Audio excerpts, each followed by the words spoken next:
This material is way too enriched in toxic metals. It's the #1 toxic water pollution source. It's a call to clean up all the coal ash ponds. We're getting conflicting reports about the toxins detected in a North Carolina river. These things are leaking from all over the place.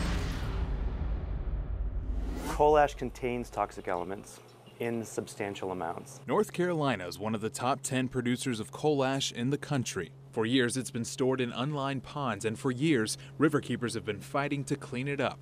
Duke has done a really good job of downplaying the impact of these coal ash ponds. Duke Energy has nearly 3 dozen ponds that sit right next to rivers. Literally, you could throw a rock from the Neuse River and land it on top of the coal ash. 29 of them are surrounded by dams that have been given a high hazard rating for the potential environmental damage if they were to collapse. Something the nation saw in 2008 when the largest coal ash spill in history coated Kingston, Tennessee with more than 1 billion gallons of sludge. Peter Harrison with the Waterkeeper Alliance. Here we are 5 years later, and we've still failed to prevent these kind of very preventable disasters from happening. It sparked an outcry of concern but never led to federal regulation. And here in North Carolina, it left the Department of Environment and Natural Resources to supervise the storage of ash. Unfortunately, Duke has had a lot of favoritism from North Carolina Department of Environment and Natural Resources, shielding them from enforcement.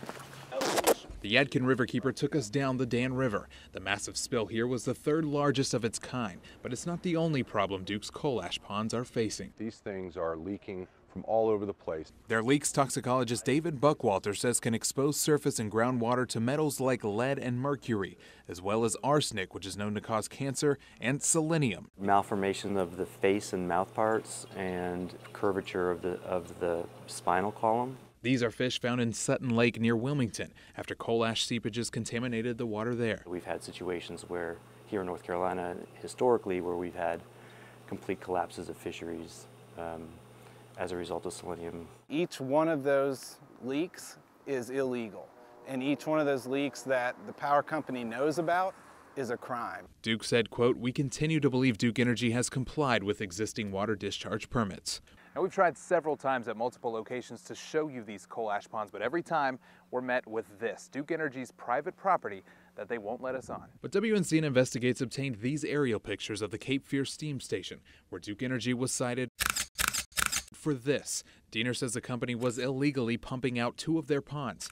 Duke says it was routine maintenance and, again, part of their permit. The state disagreed. Now, Diener estimates Duke Energy pumped about 61 million gallons of contaminated water right here into the Cape Fear River. It's one of the largest river systems in our state, not only used for recreation from boaters and fishers, but it's also one of the main water supplies for areas like Dunn, Fayetteville, Sanford, all the way down to Wilmington. Coal ash has forever enjoyed this sort of exalted status where it's sort of above the law, and I think it's a testament to the political power of those who are generating it and disposing it.